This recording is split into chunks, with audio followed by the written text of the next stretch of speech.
எப்போதுமே மக்கள் நெரிசலுடன் பரபரப்பாக காணப்படும் சென்னையில் நாளொன்றுக்கு 3700 மாநகர பேருந்துகள் இயக்கப்படுகின்றன.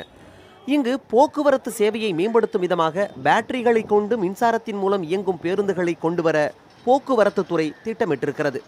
இது தொடர்பாக முதல் சோதனை ஓட்டம் திங்கட்கிழமை நடைபெற்ற நிலையில் விரைவில் பேட்டரி பேருந்துகள் இயக்க நடவடிக்கை எடுக்கப்படும் என போக்குவரத்து துறை அமைச்சர் விஜயபாஸ்கர் தெரிவித்திருக்கிறார்.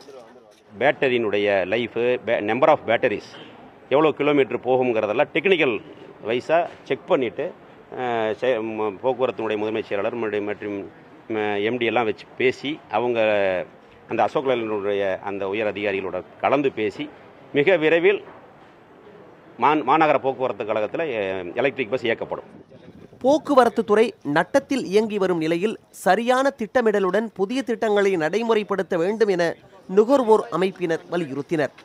அரசு பேருந்துகள் பழுதடைந்த நிலையில் இயக்கப்பட்டு வருவதாக குற்றம் சாட்டியதோடு பேட்டரி பேருந்துகளை இயக்கும் பட்சத்தில் அவற்றை முறையாக பராமரிக்க வேண்டும் எனவும் கோரிக்கை விடுத்தனர். நிறைய பஸ் வச்சு ஆப்ரேட் பண்ணும்போது அந்த மெயின்டெனன்ஸ் காஸ்ட் இதெல்லாம் குறையும்.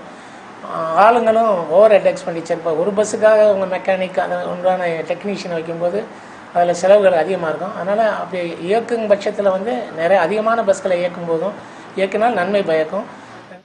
சென்னை மாநகரில் வசிக்கும் பெரும்பாலானோர் பேருந்து மற்றும் பொது போக்குவரத்தையே நம்பி இருக்கின்றனர்.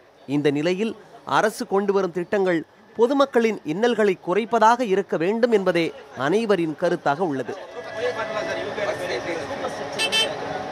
போக்குவரத்து நெரிசல் மிகுந்த சென்னை நகரில் இது போன்ற மாற்று வகை பேருந்துகளை மாசு ஏற்படாமல் இயக்குவது என்பது வரவேற்கக்கூடிய நிகழ்வாக இருக்கின்றது. அதே சூழ்நிலையில் இந்த புதிய பேருந்து திட்டத்தை முறையான திட்டமிடலோடு கொண்டு வர வேண்டிய அவசியம் இருப்பதாகவும் சமூக ஆர்வலர்கள் முன்வைக்கின்றனர். புதிய தலைமுறைக்காக ஒளிப்பதிவாளர் சதீஷ்குமாருடன் ராஜ்குமார்.